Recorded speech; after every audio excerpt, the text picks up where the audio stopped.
नमस्कार, देश की बात में मैं कादम्बिनी शर्मा हूं आपके साथ। और उत्तरकाशी से इस वक्त बड़ी खबर आ रही है। अंदर फंसे लोगों के लिए खाने का पाइप आखिर फिट कर दिया गया है। मलबे को पार करके करीब 53 मीटर का पाइप लगाने में कामयाबी मिल गई है। ये बड़ी कामयाबी है। ये पाइप 6 इंच का है। इसके जरिए दलिया और खिचड़ी भेजे जाएंगे। अंदर लोगों से बातचीत में भी कामयाबी मिल गई है। वॉकी टॉकी भेजने की भी कोशिश की जाएगी। इससे जो संचार है वो ज़्यादा साफ हो जाएगा। तो ये सभी जो चीज़ें हैं वो अभी हुई हैं, कुछ ही देर पहले हुई हैं, और ये एक बड़ी कामयाबी जो है ज़रूर है।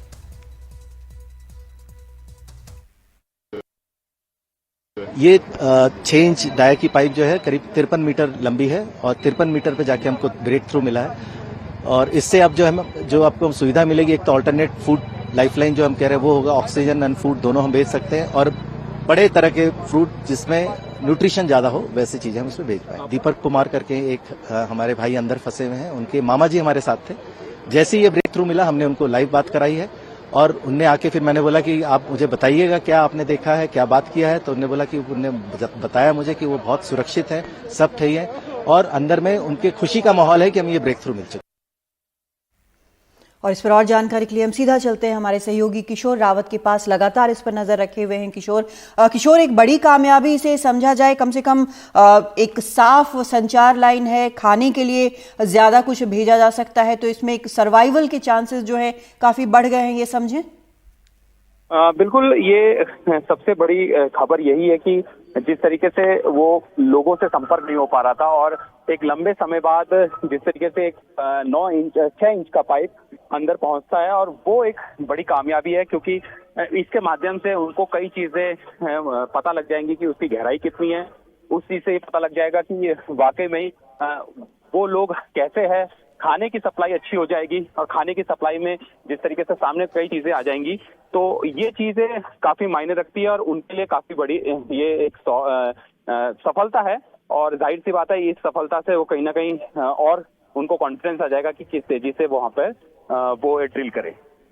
जी, ये एक अंदाज़ा हो जाएगा जैसे कि कितनी दूर तक आखिर ड्रिल करना है, कितना जो एक बैरियर जो है ये मलबे के कारण जो बना हुआ है उसको कितना पार करना है। ये साफ अब जानकारी हो गई है कि ये 53 मीटर है कम से कम, जिस तरफ से ये पाइप भेजा गया है। लेकिन अंदर से जो बात हुई है, क्या उसके बारे में कुछ पता चल पाया है? कोई बात ऐसी हो पाई है जहां पूरी जानकारी मिली हो अंदर के बारे में? अभी तक अगर जानकारी की बात करें तो जानकारी ज्यादा कुछ हासिल इतनी नहीं हो पाई है कि वो किसी एक कंक्रीट प्लान पे पहुंचे। लेकिन उनको इतना पता है कि अंदर जो 41 लोग हैं वो ठीक है। उनको इतना पता है कि उनको खाना जा रहा है, उनकी सेहत ठीक है, और सबसे बड़ी बात है कि उनको इस बात का अंदाजा है कि कितना मीटर अभी हमें खोदना है। और जो ड्रिल पाइप है, क्योंकि जो ऑगर मशीन से ड्रिल किया गया है वो उसमें सबसे बड़ी बात है कि 24 इंच जा चुका है, और उनको ये पता है कि आगे कितना ज्यादा ड्रिल करना है। जी, शुक्रिया आपका किशोर इस पूरी जानकारी के लिए। तो बेहद अहम खबर ये कि कितनी दूर ड्रिल करना है, खाने का बेहतर इंतज़ाम हो पाएगा, और इससे मनोबल भी बना रहेगा इन सभी मजदूरों का।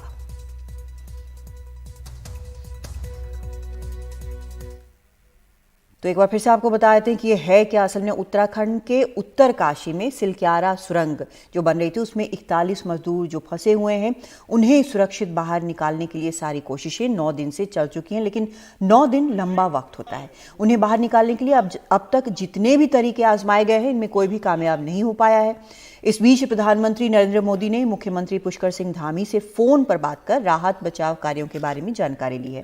पीएम ने कहा है कि केंद्र सरकार द्वारा आवश्यक बचाव उपकरण व संसाधन उपलब्ध कराए जा रहे हैं। साथ ही उन्होंने कहा कि फंसे श्रमिकों का मनोबल बनाए रखने की जरूरत है।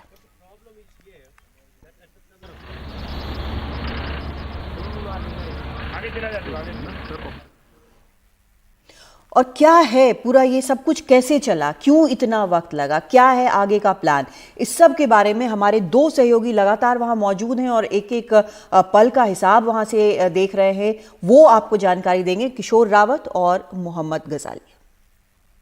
इस वक्त हम सिलक्यारा टनल उत्तरकाशी ज़िले में, जहां पर 41 मजदूर 12 नवंबर यानी दिवाली के दिन की सुबह से फंसे हुए हैं, उसके बाहर खड़े हैं। पल पल की अपडेट यही बता रहे हैं कि किस तरह से यहाँ मशीनें आ रही हैं, किस तरह से एक्सपर्ट्स आ रहे हैं, किस तरह से सरकारी अफसर और सरकारी एजेंसियों के लोग यहाँ पर आपदा प्रबंधन का काम कर रहे हैं। फिलहाल सबसे बड़ा अपडेट यही है कि टनल, जिसके बिल्कुल मेरे बैकग्राउंड में जिसका मुंह आपको दिख रहा है, जो प्रवेश द्वार दिख रहा है, उसके अंदर एक करीब 53 मीटर लंबी पाइप डाली गई है, जिससे जो मजदूर फंसे हुए हैं उन तक खाने पीने का सामान, बातचीत करने के लिए वॉकी टॉकी वगैरह भेजने का प्रावधान होगा या इंतजाम किया जाएगा। लेकिन फिलहाल मेरे साथी और मेरे सहयोगी हैं यहाँ पर किशोर रावत, उत्तराखंड के रहने वाले हैं, कई दिनों से यहाँ पर रिपोर्टिंग कर रहे हैं। उनसे समझने की कोशिश करते हैं कि एक 5 स्टेज प्लान या 5 तरह के प्लानों की बात सरकार कर रही थी कि यहाँ पर 5 ऐसे प्लान हैं जिसके थ्रू इन मजदूरों को यहाँ से निकाला जाएगा। वो प्लान क्या हैं, क्या वो सक्सेसफुल हुए, क्या वो फेल हुए, उनकी चुनौतियाँ क्या हैं,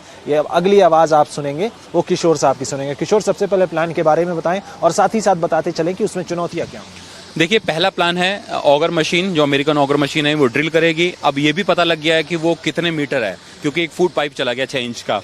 पहला प्लान तो ये है। दूसरा प्लान है वर्टिकल से ड्रिल किया जाएगा, वो ड्रिल करके वहां तक पहुंचा जाएगा। और वो जो ड्रिल है वो करीबन जहां पे 270 है वहां से 310 या 320 मीटर पे जाएगा, ताकि उनको दिक्कत ना हो, उनको कोई नुकसान ना हो। एक चीज सिर्फ अपने व्यूवर्स को समझाने के लिए कि अगर लंबाई टनल की जो भी है 2 किलोमीटर या 4 किलोमीटर, तो जो मलबा गिरा है उसने भी कुछ एरिया जो है वो ऑक्यूपाई कर लिया है, तो उसकी दूरी हम बता रहे हैं 250 मीटर या 400 मीटर इलाका उसने घेर लिया है। बिल्कुल 230 तक मीटर वो यहाँ पे टनल वहां तक जारी है। 230 के बाद मलबा आया, वो करीबन 40 से 45 मीटर है। उसके बाद जो ऊपर से ड्रिलिंग होगी, मैं जिसकी बात कर रहा हूँ वर्टिकल ड्रिलिंग, वो 320 तक होगी। यानी वो मजदूर 270 और 320 के रहेंगे, ताकि उनको दिक्कत कोई नुकसान ना हो। इसके अलावा हॉरिजॉन्टल, यानी ये टनल है, इसके राइट और लेफ्ट, एक तरह से हम सीधे समझ रहे हैं कि इसके राइट और लेफ्ट में हॉरिजॉन्टल किया जाएगा। जो सबसे पास है वो आएगा, उसको रेल विकास निगम और ये तमाम चीजें करेंगे। एक और है जो बड़कोट है, ये नहीं है, ये टनल का फेस ये है, इसका बैक फेस जो दूसरा है वो बड़कोट है। वहां से टीएजीसी, यानी इसका दूसरा दरवाजा जो इसने मिलना था, तो वहां से ड्रिल किया जाएगा। वो टीएजीसी ने सर्वे किया है, उसको ड्रिल किया जाएगा। इस टनल और उस टनल के बीच में, क्योंकि ये 2350 मिल चुकी है और वो भी तकरीबन मिल चुकी है, और 4.5 किलोमीटर की टनल है। 480 मीटर का पैच है, वो बड़ा पैच है, उसके लिए टाइम लग सकता है। लेकिन ये जो 5 प्लान है, इन 5 प्लान पे काम किया जा रहा है। इसमें सिर्फ 2 पे अभी एग्जीक्यूटिव है। एक तो ऑगर मशीन लगातार काम कर रही है, डे 2 डे 3 से काम कर रही है। इसके अलावा जो ऊपर से वर्टिकल बना रहा है, उसके लिए रैम्प बीआरओ ने बना दिया, सड़क बना दी, ऊपर तक पहुंच गया, मशीन का इंतजार कर रहा है। तो ये 5 प्लान इस वक्त सरकार के पास है, इन प्रशासन के पास है, लेकिन सबसे ज्यादा भरोसा ऑगर मशीन और उस पर ही जताया जा रहा है। ऑगर मशीन पे भरोसा इसलिए भी जता रहे हैं किशोर, आप समझाएं कि सबसे बड़ी बात तो कि जो भी प्लान की बात हो रही है उसमें सबसे ज्यादा असरदार प्लान वो होगा जो इस दरवाजे से अंदर जाएंगे या इस ओपनिंग से अंदर जाएंगे। बिल्कुल, ये वही दरवाजा है जहां से उनको बचाया जा सकता है, और पहले दिन से यहाँ पे लगे हुए हैं। वो 53 मीटर का जो पाइप, अभी जो 53 मीटर का पाइप है, वो 53 मीटर पार कर गया। यानी पहली सफलता, इन्होंने लंबे समय से पाइप और दिन लगे हुए थे, लेकिन 6 इंच का पाइप पार होता है। यानी पहली सफलता कि आप यहाँ से और वहां चले गए जहां पे वो फंसे है, उस मलबे को चीरते हुए पाइप चला गया है। तो ये समझे कि मलबे का जो पूरा इलाका वो 53 मीटर ऑक्यूपाई किया है। 53 नहीं, उसमें कुछ पाइप्स का पार्ट होगा, कुछ पाइप का पार्ट इस साइड होगा और कुछ पाइप का इस साइड होगा, तो लगभग उसे हम 45 मीटर्स मान सकते हैं। लेकिन जो NHIDCL है, जो अपनी प्रेस रिलीज में और लगातार पहले दिन से बोल रहा है, वो 40 मीटर बोल रहा है। और जो ऑगर मशीन है, सबसे बड़ी बात है, ऑगर मशीन ने 24 मीटर जा चुकी है वो। यानी अगर हम 40 करें तो हमारे पास बहुत कम समय बचता है, लेकिन वो इसलिए इसको एक फूक के कदम रख रहे हैं कि कोई बड़ा नुकसान हो जाए, कोई और मलबा ना हो, मशीन को नुकसान हो जाए, उन लोगों को नुकसान हो, इसलिए वो रुके हुए हैं। और इन्होंने एक चीज बताई है कि 16 तारीख को, जो 16 नवंबर को अर्थक्वेक का यहाँ पे झटके आए थे, 3.1 का रिक्टर स्केल पे उसकी तीव्रता थी, और ज्यादा दूर नहीं है, यहीं से था, मोरी साइड में, और मोरी यहाँ से ज्यादा दूर नहीं है, तो वो थोड़ा नुकसान करता है। ये इनके अपने एक्सपर्ट है जो भूवैज्ञानिक आए थे, उन्होंने बताया होगा, उनसे जानकारी उनके, हम इस पे नहीं जाना चाहते। लेकिन पहली सफलता तो उनको मिल चुकी है, जो 53 मीटर उनके फुट तक जो दलिया होगी, खिचड़ी होगी, वॉकी टॉकी और तमाम चीजें हैं। लेकिन ये जरूर है कि 5 प्लान है, 5 प्लान में अभी पहले पे जो ऑगर मशीन है उस पे हम मान के चले कि 60% या 70% काम चल रहा है, बाकी 3 पे कुछ नहीं। और जो दूसरा प्लान है जो वर्टिकल है, उस पे लगभग हम 20% काम कर चुके हैं। वर्टिकल पे हम 20% काम कर चुके हैं, यानी रैम्प बना चुके हैं, जिससे मशीन रैम्प बन चुका है। और जो बाकी जाना है, वहां पे रैम्प बनना है, वहां पे प्लेटफॉर्म बनना है, वो मशीन आएगी, वहां पे इंस्टॉल होगी, वो 80% मान सकते हैं। बाकी पे अगर हॉरिजॉन्टल दोनों और देन जो बैक साइड है वो 100% अभी कुछ नहीं हुआ इसमें। तो कहने का मतलब है कि पहला प्लान था यहाँ से जाने का, इस पे डेवलपमेंट हुई कि 53 मीटर का पाइप डाला गया, मलबे के बाहर जाके, मलबे के पार जाकर उन लोगों को खाने पीने की सुविधा और वॉकी टॉकी दी जाएगी। बाकी दोनों साइड और पीछे की साइड पे कोई काम नहीं हुआ है, और ऊपर की साइड पे जो 5वां प्लान है, ऊपर की साइड पे रैंप सिर्फ बना और मशीन आने वाली है।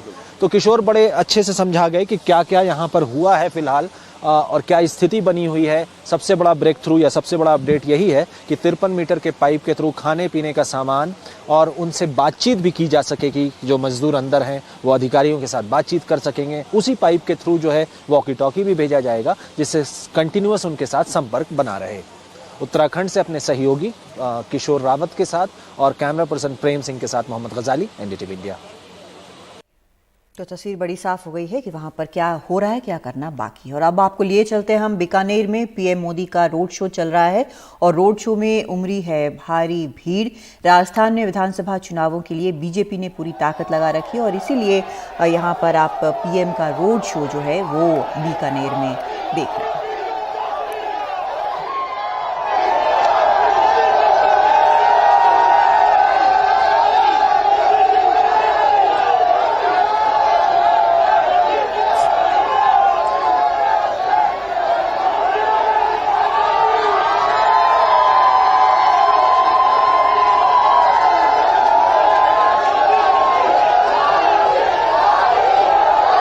ये सीधी तस्वीरें आप राजस्थान के बीकानेर से देख रहे हैं, जहां पर प्रधानमंत्री नरेंद्र मोदी इस समय रोड शो में उपस्थित हैं और रोड शो तस्वीरें जो आप देख रहे हैं इस वक्त पीएम मोदी यहाँ पर चुनावी रोड शो कर रहे हैं। लगातार कई वहाँ पर चुनावी सभाएं कर चुके हैं। 25 तारीख को वोट पड़ने हैं और इसी के पहले ज़बरदस्त यहाँ पर कैंपेन चल रहा है। सभी ने जो कांग्रेस और बीजेपी दोनों ने अपने अपने दिग्गज यहाँ पर कैंपेन के लिए उतारे हुए हैं और उसका हिस्सा बीकानेर में यहाँ पर पीएम मोदी लगातार यहाँ पर रोड शो यहाँ दिख रहा है। और इस वक्त भी यहाँ पर आप देख रहे हैं कि लोग काफ़ी उमड़े हुए हैं।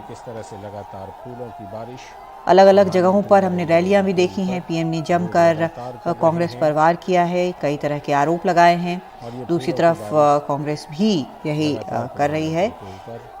उपस्थित जन समुदाय के द्वारा और प्रधानमंत्री नरेंद्र मोदी बिल्कुल राजस्थानी रंग में, राजस्थान की जो परंपरागत मशहूर पगड़ी है उसको उन्होंने धारण किया हुआ है प्रधानमंत्री नरेंद्र मोदी।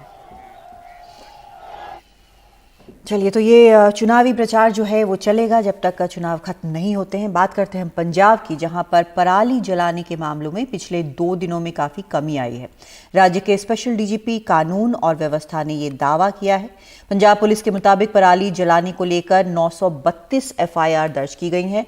7405 मामलों में 1 करोड़ 67 लाख का जुर्माना लगाया गया है। पुलिस के अफसरों ने जिला और ब्लॉक स्तर पर किसान नेताओं के साथ 2179 मीटिंग की है। पुलिस और प्रशासनिक अफसर ने 1072 उड़न दस्ते लगातार काम कर रहे हैं, ऐसा बताया है। और यही वजह मानी जा रही है कि पराली जलाने पर जो सख्ती हुई है उसके कारण इसमें कमी आई है।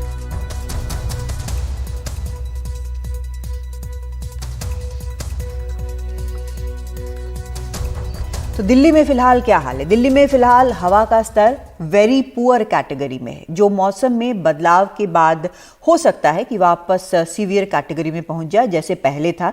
लेकिन ये कहना है अनुमिता रॉय चौधरी का, जो कि centre for science and environment की एग्जीक्यूटिव डायरेक्टर हैं। उनसे बात की है हमारे सहयोगी हिमांशु शेखर ने।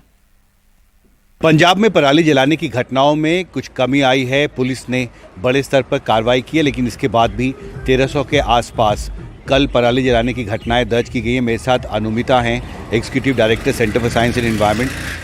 सुप्रीम कोर्ट ने फटकार लगाए, कैबिनेट सचिव ने भी निर्देश दिया चीफ सेक्रेटरी को पंजाब के, हरियाणा के, लेकिन इसके बावजूद पराली जलाने की घटनाएं नहीं रुक पा रही।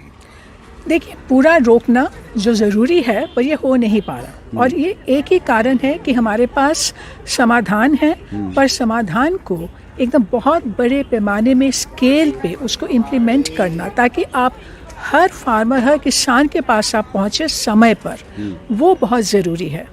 अब जैसे मशीनें तो आई हैं पंजाब में, हरियाणा में, ताकि उनको जलाना ना पड़े और पराली को मिट्टी के साथ मिक्स करें, पर मशीन अगर किसान के पास समय पर नहीं पहुंचेगा और हर किसान के पास नहीं पहुंचेगा और जो अफोर्डेबल भी हो उनके लिए, तो तब तक आप इसको पूरा ख़त्म नहीं कर पाएंगे। तो अभी यही हमें अच्छी बात है कि अभी इम्प्लीमेंटेशन के लिए एनफोर्समेंट हो रहा है, कुछ कम हो रहा है, पर इसको तो प्रॉब्लम को हमें ख़त्म करना है और उसके लिए कुछ बुनियादी स्तर पर हमें कुछ करना पड़ेगा। जी, एक जैसे मैंने कहा कि किसान के पास समाधान पहुंचना, समय पर पहुंचना और कम कीमत पे पहुंचना, ये बहुत ज़रूरी है। और दूसरी बात है जो हम आज कह रहे हैं कि ये जो पराली है, इसका भी एक इकोनॉमिक वैल्यू होना चाहिए, ताकि इसको अगर हम इंडस्ट्रीज़ में ईंधन की तरह और जो कंज्यूमर गुड्स इससे बनाएं या इससे हम इलेक्ट्रिसिटी उसका उत्पादन करें, अगर ये जो सॉल्यूशंस हैं इसको भी अगर हम स्केल अप कर सकें तो फिर तो एक इकोनॉमिक इंसेंटिव बनेगी किसानों के लिए, ताकि वो ना जला के उसको वो बेचेंगे। अब समाधान सबको पता है, पर जो इंफ्रास्ट्रक्चर सिस्टम जिस स्केल पे हमें बनानी है, अगले जाड़े तक, अगले विंटर तक ये होना बहुत ज़रूरी है। नहीं तो ये नी जर्क रिएक्शन हमेशा चलता रहेगा। अब देखिए, आप किसानों पर फाइन लगा रहे हैं, आप कितने एसयूवी ड्राइवर के ऊपर फाइन लगाते हैं दिल्ली में, राइट? तो बात तो समाधान की है, बात ये नहीं कि आप सिर्फ पेनलाइज करें। देखिए, अभी तक जो इन्फॉर्मेशन हमारे सामने है वो दिखा रहा है कि अभी कुछ, अब आज और 2 दिन शायद वेरी पुअर कैटेगरी में हम रहेंगे, पर उसके बाद फिर से मौसम में बदलाव आएगा और जब शायद हम सीवियर तक फिर पहुँचे। तो अब इसके लिए जो प्रिपरेशन, जो तैयारी है, वो हमें अभी से करना है। अब इमरजेंसी एक्शन तो हम लेते हैं, पर इमरजेंसी एक्शन जैसे हम हमेशा कहते हैं कि वो तो सिर्फ जो समस्या है उसको हम सिर्फ रोक के रखें, पर वो समाधान नहीं है। तो अब अभी तो है इमरजेंसी रिस्पांस के लेवल पे हमें काम करना है, पर अभी हमें साल भर का जो काम है उसको और भी सख्ती से आगे बढ़ाना है। हमसे बात करने के लिए शुक्रिया। दिल्ली से कानन पात्रा के साथ हिमांशु शेखर, एनडीटीवी इंडिया। आधा नवंबर बीत चुका है, लेकिन मुंबई वासी तपती गर्मी में जी रहे हैं। मौसम विभाग का कहना है इस बार मुंबई की सर्दी गर्म रहने वाली है। मुंबई वासी और पर्यटक दोनों परेशान हैं। देश के कई हिस्सों में मौसम बदल चुका है, ठंड का एहसास होने लगा है, लेकिन मुंबई अब भी 34 से 36 डिग्री गर्मी में तप रही है।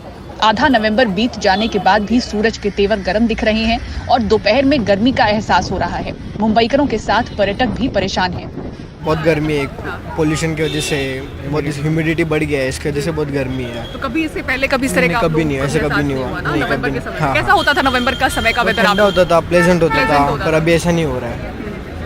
तो कितनी प्रॉब्लम होती है दिन में निकलने में? और बहुत गर्मी होती है, लाइक जो ठंडी होनी चाहिए उसके लिए बहुत दिक्कत होती है ट्रैवलिंग करने में, स्वेटिंग, हाँ बहुत।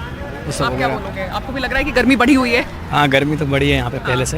एक्चुअली पहले इतना नहीं होता था, लेकिन इस बार कुछ ज़्यादा ही मुझे ऐसा लग रहा है कि मुंबई में गर्मी है। ह्यूमिडिटी बहुत है, निकलने में, कहीं घूमने में भी ऐसा लग रहा है, सोचना पड़ रहा है कितनी बार कि जाए कि ना जाए। ऐसा वेदर थोड़ा हॉट है। आप लोगों के नवंबर का महीना कैसा होता था? टाइप ऑफ थोड़ा कोल्ड होता था, इतना ज़्यादा गर्मी तो कभी नहीं हुआ है। पहली बार ऐसा हुआ है। अब वो पोल्यूशन की वजह से क्या, वो समझ में नहीं आ रहा है, क्योंकि बहुत है इस बार गर्मी तो। और इस बार पोल्यूशन भी बहुत है। हाँ, वो तो है, पोल्यूशन तो बहुत है। दिवाली के बाद से तो बहुत ज़्यादा ही हो गया है। अच्छा, आप लोग हैदराबाद से? हाँ, हैदराबाद में ठंडी है एक्चुअली। यहाँ पे बहुत गर्मी है कंपेयर, एक्चुअली लोनावाला में ठंडी होगी ऐसा सोच के आए थे, पर वहाँ पे बहुत गर्म है। और यहाँ पे तो काफी ह्यूमिडिटी और पोल्यूशन का भी थोड़ा ज़्यादा है। अभी एसी से बाहर निकले पूरा पसीना पसीना हो रहा है। आप दिल्ली से? जी। तो आपको कैसा लग रहा है शहर? अच्छा लग रहा है इधर। पोल्यूशन तो लेकिन वहाँ से कम लग रहा होगा। कम, हाँ, दिल्ली से हाँ, थोड़ा दिवाली की वजह से पोल्यूशन उधर ज़्यादा है, बट यहाँ पे पटाखे नहीं छुटाने देते होंगे, इस वजह से थोड़ा पोल्यूशन कम है। काफ़ी गर्मी हो रही है वहाँ पे, तो टेम्परेचर अच्छा है 25 आई थिंक प्लेजेंट हो गया, प्लेजेंट है।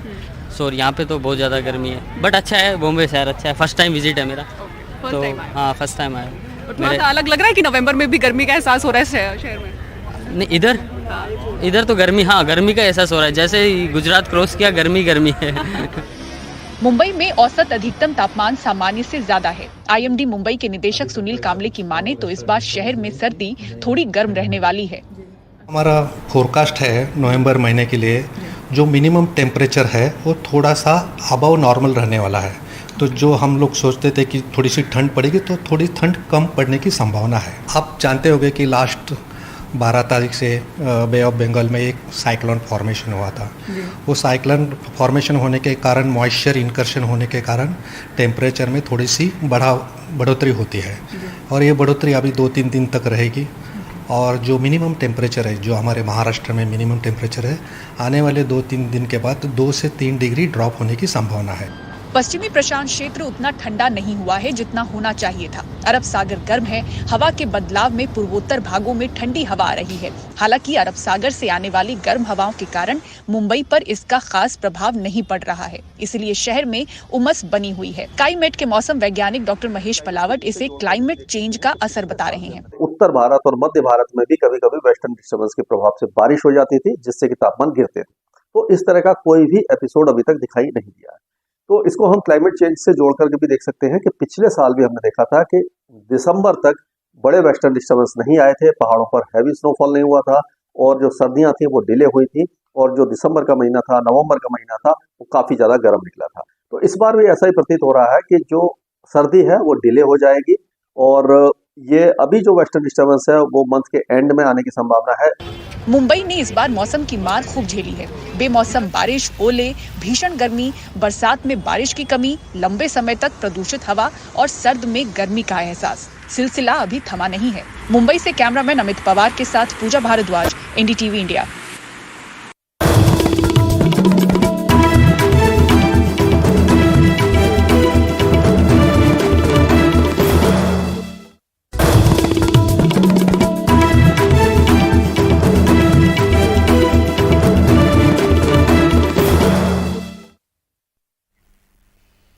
राजस्थान के सिवाना से मानवेंद्र सिंह कांग्रेस के उम्मीदवार हैं। वो काफी मेहनत कर रहे हैं।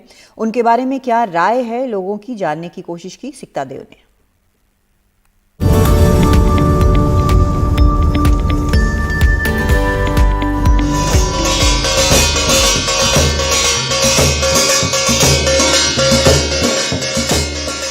आज राजस्थान की चुनावी नब्ज पर हाथ रखने के लिए हम बाड़मेर के सिवाना विधानसभा क्षेत्र में हैं। इस क्षेत्र से कांग्रेस की टिकट पर मानवेंद्र सिंह जसौल मैदान में हैं। ये सीट इसीलिए भी अहम हो जाती है क्योंकि मानवेंद्र सिंह की अपनी एक राजनीतिक विरासत है। वो बीजेपी के एक बड़े नेता और राजस्थान का एक कद्दावर नाम जसवंत सिंह के बेटे हैं।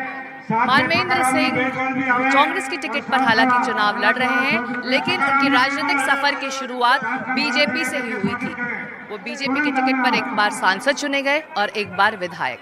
लेकिन साल 2018 में उन्होंने कांग्रेस का दामन थामा और अब मैदान में है। वैसे 2018 में जब उन्होंने कांग्रेस की टिकट पर चुनाव लड़ने का ऐलान किया था तो वो वसुंधरा के अपने गढ़ झालरापाटन में जाकर उन्होंने चुनौती दी थी। वहां वो चुनाव हार गए थे, लेकिन अब सिवाना से मानवेंद्र सिंह अपनी किस्मत आजमाना चाहते हैं। और अब एक खास बातचीत मानवेंद्र सिंह जी से, और जो हमारे साथ इस वक्त है, हम उन्हीं की कार में हैं। मानवेंद्र जी, एक नई सीट और एक नई चुनौतियों के साथ 25 नवंबर ज़्यादा दूर नहीं है। जी हाँ, सीट तो मैं परिचित हूँ, एरिया से परिचित हूँ, परंतु विधानसभा के हिसाब से देखें तो सीट नहीं है, क्योंकि तैयारी मेरी जैसलमेर से थी। जैसे मुझे कहा गया था चुनाव लड़ने के लिए, और फिर सर्वे रिपोर्ट के अनुसार मैंने तैयारी जैसलमेर से करी थी। परंतु एरिया से अच्छी तरह से परिचित हूँ। मेरा गांव नज़दीक में है और ये अपने लोकसभा क्षेत्र का एक भाग है। और वैसे चुनौती नहीं है, परंतु सीट नहीं है। जी, तो जैसलमेर से यहाँ आने का क्या काम कर गया पर्दे के पीछे कि आप जैसलमेर जा रहे थे और आप बाड़मेर के सिवाना पहुंच गए? पर्दे के पीछे की बात नहीं है, वो तो फैसला हाईकमान का था। मैंने अंतिम बैठक में मैंने तो इतना ही कहा कि जो राहुल गांधी जी डिसाइड करें उन पर है, क्योंकि मैं आया भी कांग्रेस में राहुल गांधी जी के कारण, जिन्होंने इतने प्रेम से मुझे निमंत्रण दिया था और संपर्क अच्छा रहा हमेशा। अभी कई वर्षों से हमारी दोस्ती रही है और वो दोस्ती, मैं कोई एक सीट के कारण उस दोस्ती को प्रभावित नहीं करना चाहता या कुछ ऐसा घटना भी नहीं करना चाह रहा जिससे कोई कंट्रोवर्सी हो किसी के लिए भी। तो जब कुछ रिक्वेस्ट था कि जैसलमेर पर पुनर्विचार हो। तो मैंने कहा कि ठीक है, जो भी निर्णय राहुल गांधी जी करें मुझे स्वीकार है। और उन्होंने सबसे पूछकर सिवाना का निर्णय करा और जैसे कहते हैं no regrets, I am very happy.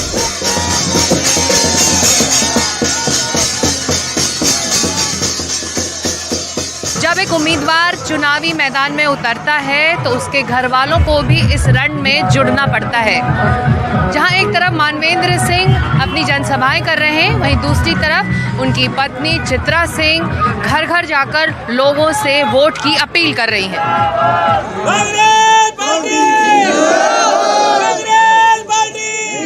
Chitra ji, हम लोग अभी मानवेंद्र जी से भी मिलके आ रहे हैं और उनसे भी मैंने यही सवाल पूछा था कि ये सीट कितनी बड़ी चुनौती है या फिर आप लोग सेटल हो चुके हैं इस नई सीट पर? चुनौती तो हरदम रहती है इलेक्शंस में, परंतु जिस तरीके से 20 साल से ये सीट कांग्रेस ने जीती नहीं है, इस बार कांग्रेस पार्टी का निर्णय रहा कि इनको भेजा है या लड़ने के लिए। चुनौतियां तो होती है, निर्दलीय खड़ा हुआ है तो चुनौती तो है ही, वो भी कांग्रेस का बागी है, लेकिन लोगों से बहुत स्नेह, प्रेम और समर्थन मिल रहा है, उससे हमारे भी हौसले बढ़ रहे हैं। पर जो टिकट था मानवेंद्र जी को जैसलमेर से चाहिए था, मिल गया तिवाना से, क्या वो एक ज़्यादा काम आप लोगों का बढ़ गया चुनावों से ठीक पहले की एक नई जगह आप लोगों को भेज दिया गया? बिल्कुल, काम तो बढ़ ही जाता है। नई जगह में सेटल करना एकदम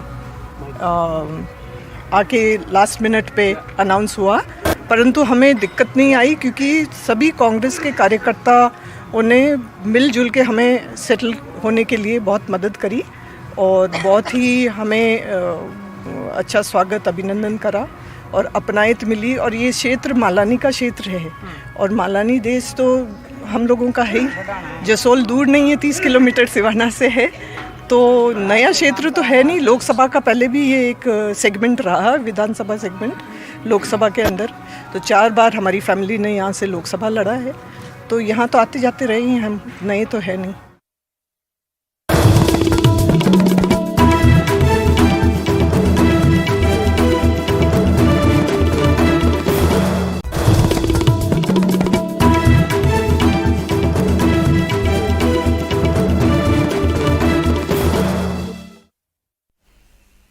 डीआरडीओ ने एक घातक मिसाइल तैयार की है जो पनडुब्बी से छोड़ी जाती है। क्या है, कैसी है ये मिसाइल, इस पर ज्यादा जानकारी दे रहे हैं राजीव रंजन। डीआरडीओ ने भारतीय नौसेना के लिए 500 किलोमीटर तक मार करने वाली घातक मिसाइल तैयार की है। इस मिसाइल को पनडुब्बी से छोड़ा जाता है। इसे SLCM भी कहते हैं, यानी कि सबमरीन लॉन्च क्रूज मिसाइल। इसी साल फरवरी महीने में डीआरडीओ ने गोपनीय तरीके से इसका परीक्षण किया। परीक्षण में 402 किलोमीटर के अपने लक्ष्य को इस मिसाइल ने सफलतापूर्वक भेदा। जो मिशन दिया गया था उसको भी सही तरीके से पूरा किया। यह मिसाइल की लंबाई है 5.6 मीटर और इसका व्यास है 505 मिलीमीटर।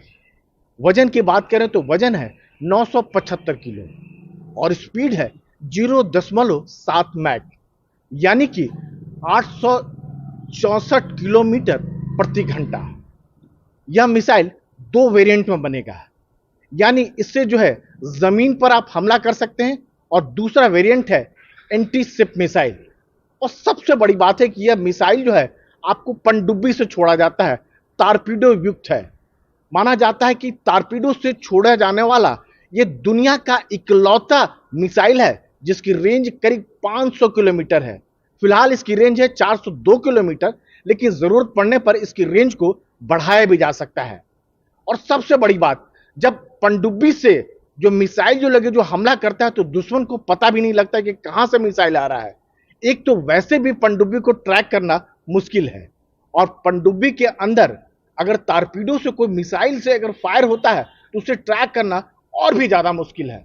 दुश्मन बिल्कुल नहीं पता लगा सकता है। उसे पता तब लगता है जब समंदर के अंदर से पानी की सतह पर जब मिसाइल आएगा, जब फायर होगा, उसके बाद वो ट्रैक करना शुरू करता है।